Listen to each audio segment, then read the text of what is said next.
आज हम बात करेंगे एक ऐसी किताब के बारे में जिसने पैसों को देखने का नजरिया ही बदल दिया।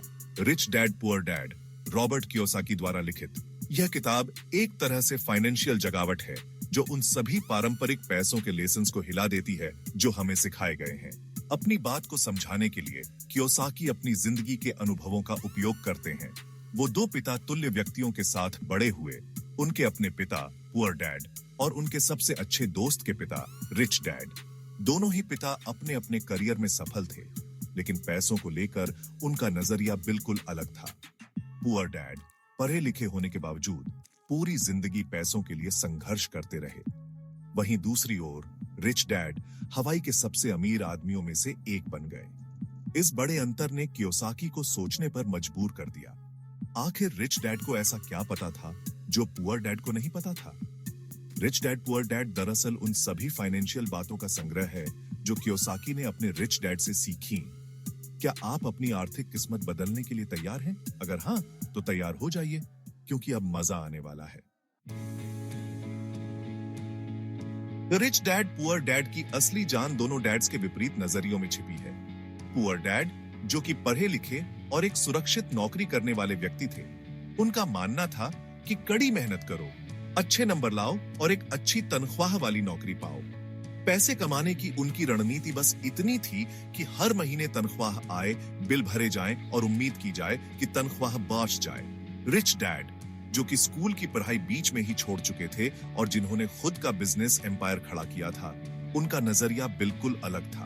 उनका मानना था कि पैसों की समझ होनी चाहिए, निवेश करना चाहिए और ऐसी संपत्ति बनानी चाहिए जो पैसे कमा कर दे। रिच डैड अक्सर कहा करते थे, गरीब और मध्यम वर्ग पैसे के लिए काम करते हैं, अमीरों के लिए उनका पैसा काम करता है। इन विपरीत विचारों ने छोटी उम्र से ही कियोसाकी के पैसों के बारे में सोचने के तरीके को आकार दिया।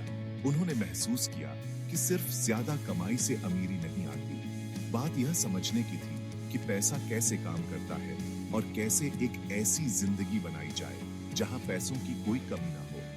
ये दोनों पिता उस मानसिक द्वंद्व को दर्शाते हैं जिसका सामना हम में से कई लोग पैसे के मामले में करते हैं।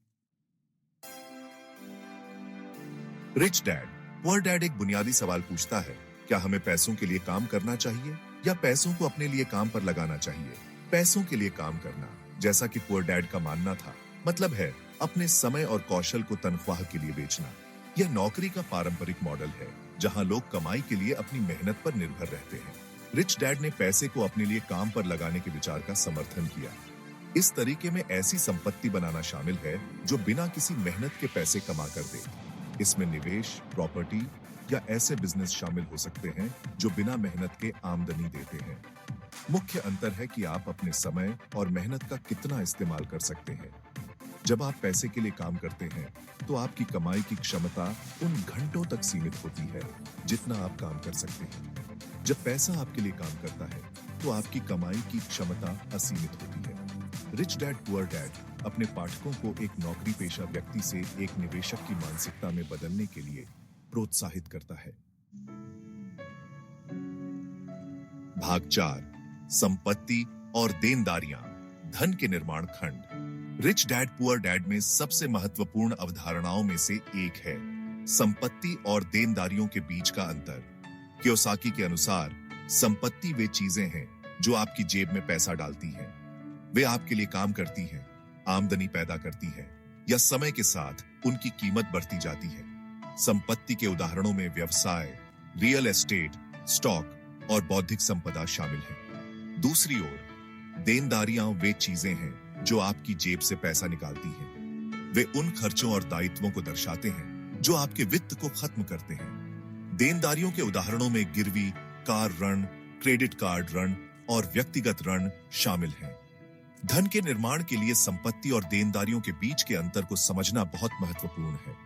अमीर लोग ऐसी संपत्ति अर्जित करने पर ध्यान केंद्रित करते हैं जो आय उत्पन्न करती है, जबकि गरीब और मध्यम वर्ग अक्सर देनदारियां जमा करते हैं जो उनके वित्त को खत्म कर देती है। भाग 5, अमीर संपत्ति खरीदते हैं, गरीब देनदारियां खरीदते हैं। रिच डैड पुअर डैड अमीरों, गरीबों और मध्यम वर्ग की खर्च करने की आदतों में एक बुनियादी अंतर पर प्रकाश डालता है। अमीर संपत्ति अर्जित करने को प्राथमिकता देते हैं। वे अपना पैसा व्यवसायों, रियल एस्टेट, स्टॉक और अन्य आय उत्पादक संपत्तियों में निवेश करते हैं। उनका प्राथमिक ध्यान उन संपत्तियों के पोर्टफोलियो के निर्माण पर होता है जो उनके लिए काम करती हैं। गरीब लोग अपना पैसा देनदारियों पर खर्च करते हैं। वे अक्सर तनख्वाह से तनख्वाह तक गुजारा करते हैं। अपनी आय का उपयोग बुनियादी खर्चों को पूरा करने और कर्ज जमा करने के लिए करते हैं। मध्यम वर्ग अक्सर देनदारियों को खरीदने के जाल में फंस जाता है, जिसे वे संपत्ति समझ लेते हैं। धन कैसे बनता है और कैसे बनाए रखा जाता है, यह समझने के लिए खर्च करने की आदतों में यह अंतर बहुत महत्वपूर्ण है। अमीर लोग ऐसी संपत्ति अर्जित करने पर ध्यान केंद्रित करते हैं जो आय उत्पन्न करती है, जबकि गरीब और मध्यम वर्ग अक्सर उन देनदारियों को प्राथमिकता देते हैं जो उनके वित्त को खत्म कर देती हैं। भाग 6, वित्तीय शिक्षा, कुचक्र को तोड़ने की कुंजी। रिच डैड पुअर डैड वित्तीय संघर्ष के चक्र को तोड़ने के लिए एक महत्वपूर्ण उपकरण के रूप में वित्तीय शिक्षा के महत्व पर जोर देता है। कियोसाकी का तर्क है कि पारंपरिक शिक्षा प्रणालियां अक्सर व्यक्तियों को अपने वित्त का प्रभावी ढंग से प्रबंधन करने के लिए आवश्यक ज्ञान और कौशल से लैस करने में विफल रहती हैं।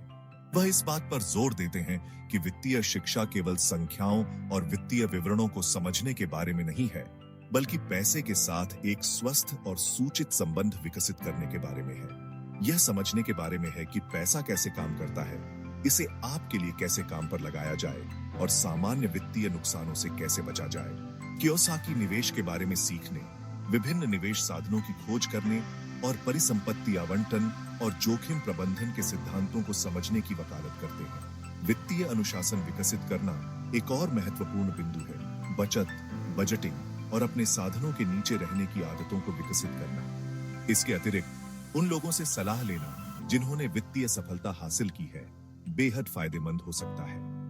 वित्तीय शिक्षा को प्राथमिकता देकर व्यक्ति स्वयं को सूचित वित्तीय निर्णय लेने के लिए सशक्त बना सकते हैं। यह एक सुरक्षित वित्तीय भविष्य बनाने और वित्तीय निर्भरता के चक्र से मुक्त होने में मदद कर सकता है।